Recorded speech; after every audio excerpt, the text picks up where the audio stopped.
But it wasn't until I learned about the psychology and I started to let them tell me a little bit about their story, their work history, whatever it was. There was something that clicked where there was a guard that got down and a sale was made, Roger, just simply between hearing something that happened in their life and saying, letting them know you heard it. Yeah, that was it. And it wouldn't, and previously, if I didn't take the time to listen and let them know they were heard, I would have completely missed the sale. And I think lots of agents are dealing with that.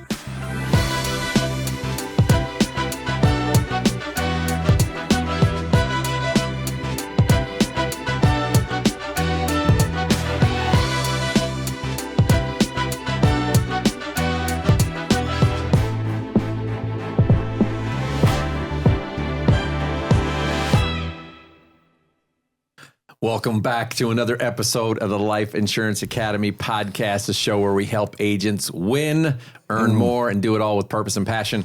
That's right. How you like that intro, Chris? Wow, it's high energy, and we're bringing it big time today. Bam. I'm one of your hosts, Roger Short. This is Chris Ball, the other, I was going to say famous, but he's kind of infamous. If you knew what we were talking about right before we went on live, it had to do with baths and bubbles and bobbleheads. And it was really strange, and we're not going to go there. Today, we're diving into sales psychology. You guys are thinking, what is going on in the studio today? Edit that out, right? What's happening? Okay. Today, we're doing sales psychology. What's happening in your client's mind when you're making your pitch, Chris? Pitch. Don't go there yet. Okay. Pitch. That's fine. We hear it from agents all the time. Do you have a pitch book? How does your sales pitch sound? Yes. You were recently at an event and people are talking to you about numbers and pitches. Yes. That's what comes to mind. Yeah. And understanding how the sales psychology behind the pitch, we're going to talk about that in a minute because I got feelings about the word pitch. But understanding the psychology behind it, how it can radically change your business, whether you're new to the business or you're a seasoned vet. This conversation is going to give you some insights that you can use today. So let's talk about this idea of what is a sales pitch, really? Chris, what's a sales pitch? Well, I'll say the idea of a sales pitch. Well, I have my nice warm probably, coffee. Yes. Probably coffee. The word pitch is probably entangled with the idea or the misconception of sales. When I hear pitch, it makes me feel something. Hard closing. Yes. The closers click. Yeah. Closer like magic words. What are the magic words that you can show me that manipulate people into saying yes and signing on the dotted line? That's it. That's exactly signing on the line that is dotted. Yes, from the famous movie. And which movie? Glengarry, of course. Ross. Yes, that's what I hear when I hear pitch, regardless of who's saying it. Which is kind of funny when you hear pitch. Isn't that like a musical term, Adam? It's like getting it attuned in a way, correct? Yes. So it's interesting. It should be that, could be that, but that's not what's communicated in most cases. It sounds pitchy. Yes, it and does. Pitchy is not good. No, pitchy's not good. Is pitchy good? When someone sounds pitchy, Adam? No, definitely not. So if you're pitching, it's probably not good. Right. So what is a pitch? Is it a pitch or a presentation? Well, or a conversation? Or a real-life human interaction. There we go. Whoa. Now we're getting somewhere. We just went like 3 levels into what it really should be, right? Yeah. And the language, we do use the language of presentation. Yeah. And when I hear presentation, to me, it's more about presenting a solution. Correct. That's what I hear. That's the difference between that and uncovering a need. Yeah. Understanding their stakes. Yeah. And then presenting a solution to them to solve that problem. Yeah. So that's what we're offering. So when, my son plays baseball, when I hear pitch, the client's swinging, they're striking out, maybe they hit a home run. Yes. All of those noises are included. So I love what you just said. It's a human, it's an emotional conversation. It's a real human interaction. And that's why we have these conversations and the trainings that we do. But the idea behind sales presentation or pitch, there's sales psychology that goes in there because the human brain operates and functions in a way that scientists, psychologists have studied and have determined that the human brain responds to certain things. We speak to different parts of the brain in communication. the way someone presents themselves to you makes you respond in a certain way. I mean, there's human psychology going on because it's this two-way thing called communication. Yes. And the human brain, body, physiology responds to it in the way that it's receiving information and then being able to respond and give information back. And I think a lot of people just dismiss this and they go straight to the script. Yes. I need to read the words on the script. Yeah. Okay, next on my script is, and then next I'm going to say this. And so what was your answer to that? Okay, great. Next on my script is, and they're just in a flow of script. We see it all the time. But buying decisions are made emotionally first, right? Not just logically. So just to hit script. So here, the question that people have is it a sales pitch really? Most people think it's a spiel. But a presentation is an emotional conversation. Correct. That's where I was leading with this. So it's understanding how people make decisions, and guess what? It's not always logical. It's an emotional decision justified by logic later, particularly with life insurance sales. I'd like to share just a little bit of this from my perspective when I started. Yeah. When I had started, I got this wonderful presentation. I watched you do it multiple times face to face with people. And I took this presentation and I invited people to come ride with me. And we'd talk like a normal person in the car. And I'd go sit in front of these clients. And immediately when I pulled out that presentation, I became president business. I mean, it was Robot Chris showed up. Robotic presentation because it was about the product. And Hello, my name is Robot Chris. that's right. Robot Chris. There you go, Adam. We got There a you new go. one. And then we'd get out of the sale, and the person I was riding with who knew me well would say, that didn't sound like you. And I would say, what do you know? Like, What do you know? I'm the sales professional. What do you know? Don't be criticizing me. I've been doing this 3 weeks. And yes, and I ignored it for a while, and then a realization came that I wasn't being a human being, and then I became a human being, and that's where I would say I was working with this, you know. Yeah. But then it wasn't until later that I realized it wasn't enough just to connect with your personality or being a human being. It was about understanding the psychology of the sale and how people think and feel during the Correct. sales process. Yes. So it was like three layers through Yes. that process. Yes, I appreciate you teaching me all that. So many people just rely on their personality. Oh, yeah. They go, I'm not a salesperson. You can get sales. doing I'm not that. a salesperson. And other people say, oh, he's a salesperson. Because they think good talkers are salespeople. Right. But good talkers sometimes are so self-unaware. They just talk. And if they talk to enough people, people buy. And therefore they think they're good salespeople. Yeah. And they're not really. Right. They're just good talkers. They're good talkers. Like we put Zach, you and me in a room. We all teach we have the same principles. Right. But the communication and the style of communication is very different. So would you say initially like Zach is a natural born salesperson? Oh, no. No, No. not at all. Like I mean, he would say introvert. He's an correct. introvert. Like, how can he be successful in sales? Yeah. Yet he tactically like deconstructed this for himself, understood the psychology, understood what he was trying to communicate, and then put it in a way that he could communicate, and then spoke to the need of the client, and he became one of the top producers in the industry. Yeah. So what does that tell you? What that tells you is there's psychology behind this, that if you can learn this, ladies and gentlemen, boys and girls, it will change your life. That was Chris's line, Yes. by the way. So some key talking points here for us. Buying decisions are made emotionally first, justified logically later. You can't just spiel stuff. People don't buy products. They buy solutions to problems. Yeah. I was doing the emotional, Yeah. then logical. Emotional, then Yeah. logical. And they don't buy products. They buy solutions to their problems, or better yet, I like to say they buy feelings. It's that internal need. It's that level 2 need of the person that we got to get to. Right.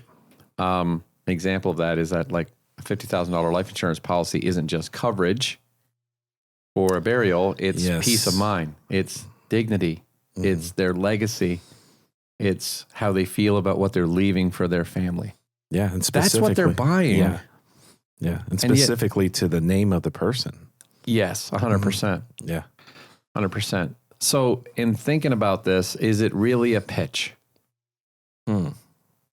If that's what pitch means, then yes. But Yeah. I don't know if it does. I don't, yeah. It might have lost its meaning somewhere along the way, but we want to at least redefine it this way, presentation, we want to redefine it this way. Yeah, 100%. You're not selling a policy. You're selling protection for a mother, security for a child, legacy for a family, and that's psychological, which begs the question, why don't we learn to speak to the psychology of the person? Why don't we learn to speak to the real need, the way the brain receives that information? Why don't we learn to become excellent communicators in our sales? You don't have to be a sleazy salesperson. You don't have to be taking advantage of old people, Chris. No, you don't. You don't have to be taking advantage of old people. Because if for those of you who watched for the first time, that's what his response was when I first showed him this industry. Yes. Well, I don't really know if I want to take advantage of old people. And I said, Chris, is that what you think I do? And you came to this realization that you insulted me with that comment. Yes. And then when we went out and sat down, you realized it was something different. Yeah, but completely. you had a preconceived notion. And for some of you that are thinking about getting in this business, you might have a preconceived notion. True. And we want to dispel that notion. Yeah. It does not have to be a pitch. And I encourage you not to pitch, because then you're going to sound pitchy. Are you ready to launch your insurance career? Excel Solutions is your go-to leader in life, accident, and health insurance pre-license training. Their cutting-edge e-learning platform is packed with rich content. Think interactive assessments, engaging videos, and customized learning paths, all tailored to your learning style. Being students ourselves, we've trusted Excel now for years to deliver top-notch training, offering high pass rates. Their streamlined prep review courses and the exam simulator are really your secret weapons to nailing the state exam the very first time.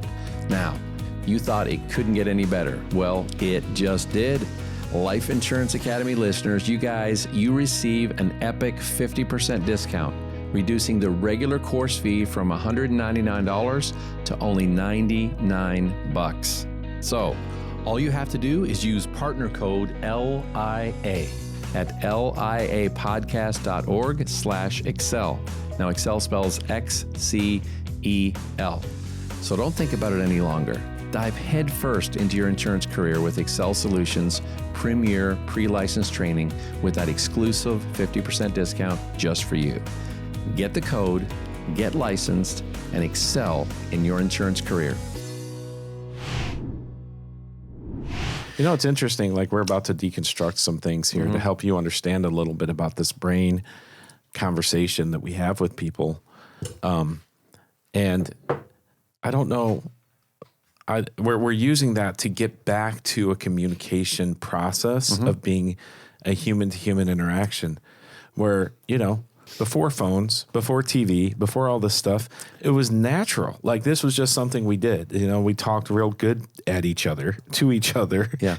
And now we have to deconstruct it and look at all the pieces and figure out how to do it again because of the age we live in. That's what I think. So it's pretty interesting to see this I was process. talking to an agency owner not too long ago, and and for those of you that are in the business for a little bit, you're going to understand this. Like with CRMs and automations now that it's available through AI, lead nurturing, lead generation, getting people connected, engaging people through a lead, and then getting them on your calendar to have that conversation.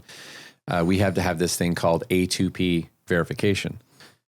A2P. Well, what is that? Right. I know I'm going off the rails for sales psychology, but I'm getting to a point. A2P verification, it basically verifies that you are a legitimate business. Okay. Your business has an EIN number. You have a website that's also tied to your business, and that you can legitimately have people opt in to messaging, and you can text them and be in compliance with regulations that says that you just can't spam text people and blow them up forever. But you're in compliance when people opt in. But in order to get your verification, so you can do that through text messaging, you have to become A2P verified. Well, that's becoming a little more difficult because of they're trying to tighten up on constraints this they put on it because they're trying to protect consumers. Yeah. Right. I don't like getting spammed. No, I hate it. Right. No. So they're trying to protect consumers, but it's frustrating for salespeople that are in the technology age, and sometimes they come to a complete standstill because they can't text through automation, and therefore I can't go to work. Oh, yes. Yeah. It's like, can you reach out to that person and ask this question? And it goes, and you talk to a certain generation, and it only goes out via text. we've like almost lost the art of what it means to have a conversation. Oh, I agree 100%. Yes. I was on vacation last week in Florida with my girls and my wife and my grandson, my son-in-law, and we were talking about them growing up in the neighborhood and how before we had all of this stuff and they'd just go outside and play for hours. Yeah. And we would let them know, like, are you coming in yet? No, we want to play. We want to hang out more. We're talking. We're dreaming. We're like telling stories. We're playing pretend. We're having, we're living life. And we would tell them, make sure you're in by 10. And like now it's like, what? You would let your kids be out until 10 p.m. in the summer running around in the neighborhood? That's what we They're did, going to get murdered, right? They need to have a cell phone. I need to have a tether on their and what we've done is we've turned them into iPad babies. And now we're raising them with iPads and they forget how to have human interaction. So yes, there's a function of the modernization and technology has reduced our ability to communicate effectively. And we're getting back to it, people. That's what we're trying to do. We're going all the way back. Correct. Chris, we got some talking points here on know the brain you're talking to. Yeah. Why don't you lead this segment and let's talk about these different parts of the brain. Yeah. So first of all, we want to help you understand you don't need a neuroscience degree, but it does help, especially in light of this timeout conversation we just had of being human. It helps us to understand how the brain is wired. Yeah. And there are 3 parts in the decision making for people, for us and our brains. And number 1 is this survival piece. It's this reptilian portion that they say reptilian many times, but it's and this involves fight or flight. That's when you feel the tingling in your hands, the reaction, the immediate reaction to something. And that gets involved when you're trying to make decisions. Like this is one of the parts of the brain that gets fired sometimes when you're trying to make a decision. Like, am I staying in this? Yes. Am I fighting it or am I running away? Right. Right. This fight or flight kind of concept. Yeah. Reptilian brain. Yeah. Then the next is the emotional piece. This is the limbic portion of our brain, and this is the trust and the feelings, the warm emotions that we have. This is the relational portion of our brain, and then finally is the neocortex, and that's the rational processing piece. It's kind of the computer part of our brain that looks at the does this make sense? That's asking that question. But this limbic part that we're talking about is where trust and emotion live. And if we looked at the 3, Aristotle calls it the pathos. The pathos, how something makes someone feel. Yeah, the feeling portion. Yeah. It's not the logic. It's tied to ethos and pathos together because the ethos is like trust. How do you develop trust? The speaker, the communicator, trust in a relationship.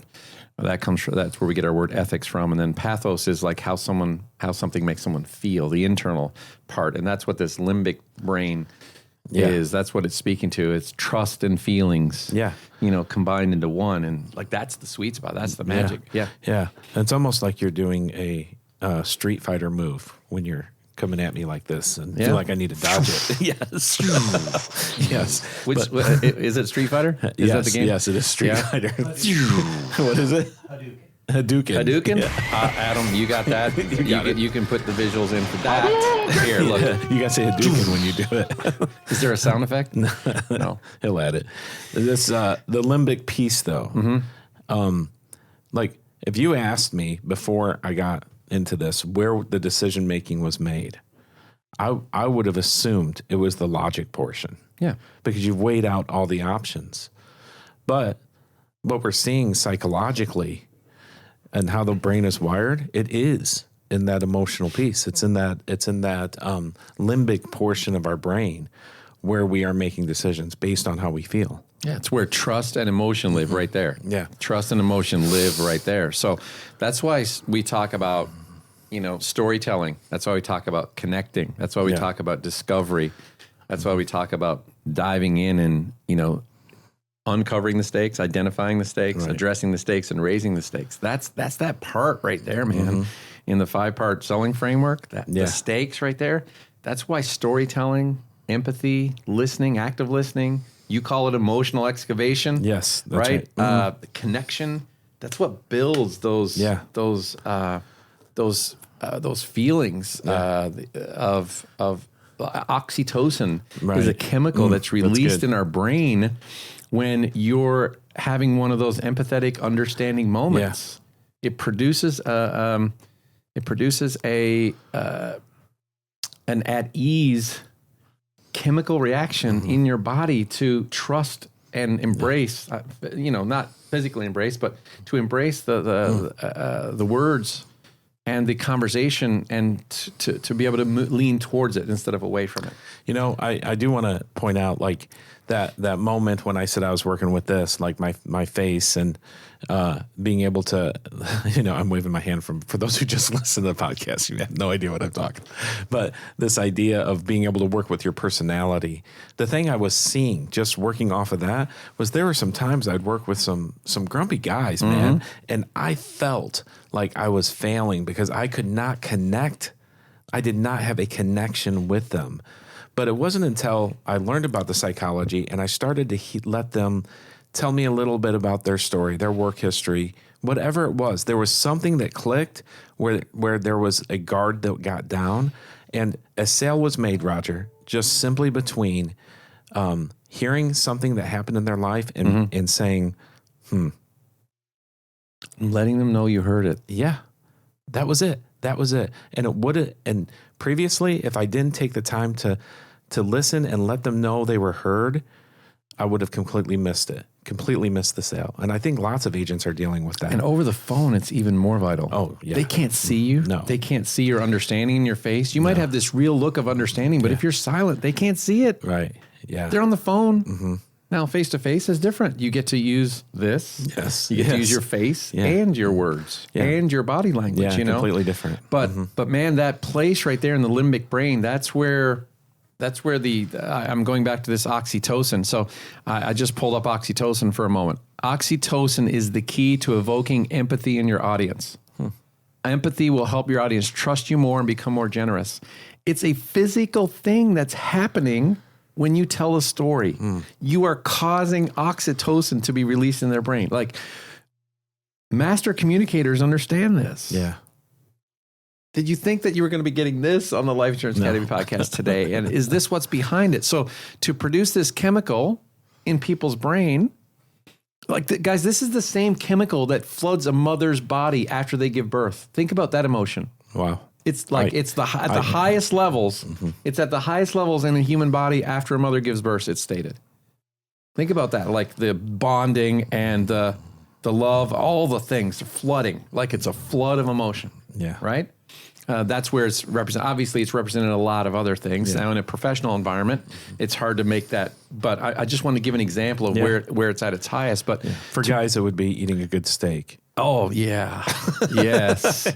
You see that? Oh, hit, yeah. dude? I had one last night, bro. I had one last night. Yeah. I had a great steak last night. Prime ribeye. You felt it. I went and bought. I can't buy the Choice. Yeah, I know. I can't buy Select. I've moved on from Choice. I'm only Prime now.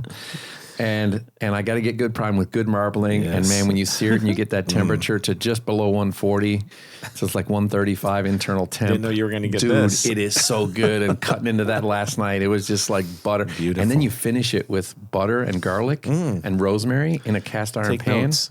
Yeah, so you sear it. Yeah. Then you cook it on lower heat till you get it up to that 138 temp, 135, 138, and then you take it quickly. You have to move it quickly to the pan. And you can't leave it in the pan or else the temp pushes it over the limit and it goes to medium or medium plus, and I don't like that. Yeah. And you have to finish it with the rosemary and the butter and the garlic, and you just spoon it on top. And dude, when you put that in your mouth, in your mouth, it's like having a great smoked old fashioned. Oh, dang, dude. Oh, see, look, I got you. Huh? That's all you had to say. But to produce this chemical when you're in a meeting with clients, you need to see, I just told a story and it produced an emotion. It right? literally did, yes. But you need to tell stories that tug at the heartstrings to make your audience feel more human. Yeah. Oftentimes that might be telling a story of another client or of a personal situation you have. I've experienced this when, like we've all had losses in our life. Don't hold that back. Be a human. Yeah. Tell them about how that made you feel and that you understand what they're going through. Yeah. Or tell them about a client who handled a similar situation to them and how it impacted them, negatively or positively. But being vulnerable and honest in your stories will be a major factor in this triggering of this oxytocin. And so it comes back to you, and that allows you then to live in this limbic area where the real decisions are made. So if your presentation is full of numbers and features, you're talking to the wrong part of the brain with life insurance sales. You're going to need that at the end. Yes. But then in the decision-making process, when they're deciding to move forward with you, you have to stay in that limbic area. So if you ask families about their worries and their dreams, now you're in the sweet spot. All right, Chris, what's some of these emotional triggers that drive decisions? Let's talk about this. Well, number one, and probably the one that moves the most, is a fear of loss. Yeah.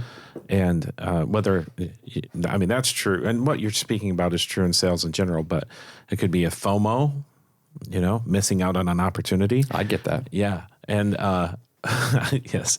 And just a simple question that I like to ask in our sales process is what if, or what would it look like? That's it. What would it look like? So, or what would it look like if you didn't have this in place? Correct. Yeah. For your family. Yeah. What would it look like for your family if you didn't have this in place? Yeah. And I like to be specific with it. Like, what would it look like if, Rose is sitting in the funeral home, you don't have anything in place. Rose is sitting in the funeral home and they're asking her two questions. What were his plans? And where's the check? How's this going to be paid for? Yeah, how's this going to be paid for? And you're not there to help. That's a question. Oh man, I'm already there. Yeah, I'm feeling it right now. It's a specific. I'm like, and if it's general, like, how would you feel if nothing was in place? I'd feel bad. Right. All right. Let me see if you can solve that problem. Let's next. How's your health? We didn't get there. We didn't quite get there. No. Right. Mm-mm. Some might, depending on the urgency of the moment when they requested it. But most are kind of in that middle area. So we have to get more specific. So in this idea of a powerful pitch, again, let's go back. We're moving this away from pitch to presentation to real human interaction. Correct. And becoming a problem solver. There's these emotional triggers, and one of the first ones is fear of loss. What else we got? Right. I think some people, they just have a desire for control. Yeah. They want to make sure that they are. And I feel like this goes to the philosophical piece of the needs, because good people take care of the people they love. That's a philosophical. Good parents take care of their kids, regardless of the age. Correct. And most people, that's how they feel. Yeah. So this is where wouldn't it feel good to know it's all taken care of? That's a great question right there. Yeah, that'd be a big one. And then this kind of ties into the next one, love and responsibility. This is the philosophical too. You're the kind of dad who wants to take care of things. It's, to me, I don't want to make that statement unless I've done the emotional excavation and I've had them tell me those things. And then you can acknowledge it. Yes. And commend them for it. Yes, that's completely different, where I can say, based on what we talked about, man, you're a good dad. I don't hear that very often from people who've gone to the lengths that you have to take care of your children. So I want to commend you. You really for that. love them, don't you? Yeah. Yeah. Look at that. I mean, you get this is the beautiful thing. It's communication, and you're recognizing the stuff that they did that they're proud of, that they'd never been recognized for. before. Yeah. Right. Yeah. And you get to be the one to do it. Yeah. I would say to them sometimes, I would say, hey, do your kids tell you you're a good mom? And they'd say, well, sometimes. I said, let's get them on the phone right now. We're going to call them because I want them to know. We're not calling them right now. Yeah. I wanted them to feel that, We're going to do a 3-way FaceTime. That's right. For those that are doing telesales. Yeah. And the last piece is... Last trigger? Is urgency. We never know when we'll need it. That's why we do it now, right? It's better to have something, not need it, than need something, not have it. That's what we've said many times. Your mom said that. My mom.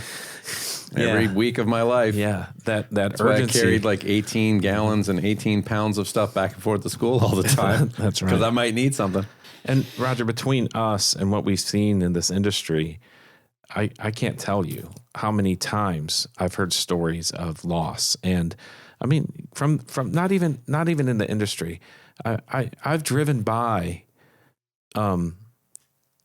massive car accidents. You guys probably have too, where you saw sheets on the side of the road of people covered. Like, yes, those are families represented there that have to take care the rest of their lives going forward. And I don't know the situation of those people if they talk to you guys out there or not. Yeah. You know, those are real people, real experiences every single day. Yeah. So these are emotional triggers that drive decisions in your presentation. That's speaking to the psychology of the human brain: fear of loss, a desire for control, love and responsibility, and urgency. So your job isn't to push a product here; it's to ignite an emotion that moves them towards peace of mind.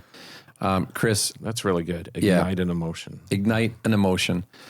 Let's talk about we're moving through this. What are the components of an effective sales pitch, or the psychology behind that? We talked about building trust and belief. It's in our 5-part selling framework: belief and trust. We're going back to this again. For some of you that watch this, you may get tired of us saying the same thing, but some of you still don't have it, so we keep hitting it. Yes. Building belief and trust. The best presentation in the world won't land if they don't trust you. It will not land. So let's talk about trust, because psychology also tells us that people buy from people that they like and believe. What are some simple strategies to help build trust, other than just asking them good words and knowing your products? Right. What are some simple strategies that you can do in a presentation? Now, some of these are face-to-face. Some of them can be over the phone. Yeah. So you have to adapt to your selling environment. Correct. Yeah. But still truth, like mirror and match tone and energy. Yeah. That is important. It subconsciously builds rapport with somebody. Now, one thing I do tell people is avoid becoming the great relator. Where, hey, you have a mom? I have a mom. Are you kidding me? I have a mom too. Wow. How old's your mom? Your mom's in her 80s. My mom's in her 80s. Yes. Yeah. You breathe oxygen? I breathe oxygen. That Your is mom crazy. smokes. My grandfather smoked and he died. Yeah. But at the same time, mirror and matching energy, I think that's good.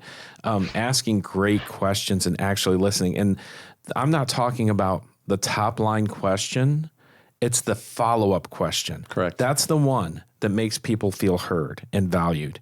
When you have the first question, tell me more about. That's a great follow-up. Or even the last statement. My grandma was really important to me. Important to you. Like, I can ask it that way. And It's important to you. Tell me more about that. Absolutely. Yeah. They're like, whoa, nobody's talking to me like that. Yeah. Right? Simple. Share mini stories. These are micro testimonials or personal examples that you've experienced. That was kind of what I talked about, like the car accident or some experiences you've heard in the industry. Yep. And then ultimately just we've mentioned it several times throughout this, but be a human. Be a human being. Don't be awkward. Don't sit there like, I don't know what to do with my hands. Like, that's weird. Well, if you do that on the phone, they don't know you're doing it, but there's that. But Chris says, I'm a people, they're a people. Yeah. So be a real person. Yes. They're a people, I'm a people. Be real. Connection beats perfection every time. So be real, be relatable. That's where trust lives. So let's put this all together. Yeah. We talk about, I've done a video on YouTube. If you haven't seen it, you can go look at it. I call it the 5 fundamentals of a one-call close. It's really our 5-part selling framework. Yeah. It is the principled sales process. But if you've followed that, then you'll see that all of this taps into these segments of human psychology and communication in your non-pitch, into your presentation. Human interaction. Yeah. Let's hit those real quick and then we'll wrap. Yes. Approach and rapport. This creates the connection, and people feel safe, like they can trust you. Trust is the number one piece in this conversation, helping people know that you're coming alongside to help them solve a problem, which leads to the next one, is identifying a problem. If you are talking to them and you're working a lead, there's a reason they sent it in, and it's our job to discover what that is. There's stakes behind it. Emotional discovery. Right. The why they sent it in and how it makes them feel. Yes. About solving it or not solving it. Correct. Not just the fact that they need coverage. Yeah. Yeah. How much coverage are you looking for? Yeah, so how much coverage? What's your budget? Then you're pitching. Transaction pitching. Yeah. Yeah. The next piece is to create a solution that aligns with their hopes and their desires, or their need. I will say their needs, hopes, and desires, because their sometimes needs verbalized. Yes, that's big. Their needs verbalized is their desire. Yeah. They have to verbalize it. Correct. They have to say it, not you say it. Correct. By asking good questions. Building value. This reinforces the benefits emotionally. This is kind of the logic piece tying into that emotional piece together, and that's what completes. And I believe these two pieces interacting correctly keep the sale as well. And then the last one is asking for the sale. I mean, it's moving forward confidently throughout that process and providing the solution, really. Yeah, because I don't even ask. It's like an assumptive. That's It's like we're moving forward now. Yeah. We're taking control. And when we say ask them for the sale, I want you to hear this. Instead of asking for the sale, I want you to say, guide them confidently to the close. That's the way to do it. Correct. I agree. That's different than asking permission again and again and again and again.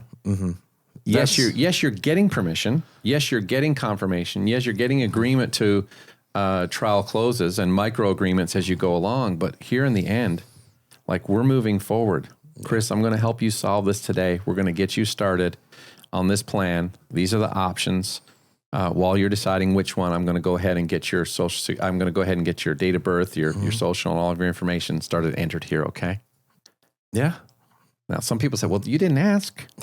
You didn't ask. No, I'm confidently guiding them to the close. Well, here's the big secret, gang. Okay, when you don't, they lose trust. Yeah, they go, does this guy know what he's doing? Or, yes. Or, oh, can I still choose here not to do this? Do I need to think about this more? I probably What's do going need on to in their head is they're like, why is he pausing? Am I supposed to think about this more? Yes. You're literally creating your own objection. That's where most objections are happening. You've created them in most cases. And then we get the questions on all of our DMs and emails. How do you overcome the objection? I want to think about it. Well, if you stop here and just confidently guide them to the close at the end, you eliminate most of them. And if you do these things in the front end and speak to the limbic brain and not just logic facts, you're going to overcome most of these as well. So when you align your non-pitch, but your presentation with how people actually think and feel and decide, because you understand what's going on in the physiology in the human brain, that's when the sale becomes a natural next step, not a push. Yeah. It's a natural close. We've got courses, the no close presentation. We call it the no close because you're not closing it. It's a natural next step. It's a progression. So guys, if this resonated with you today, go back and listen to your own presentation.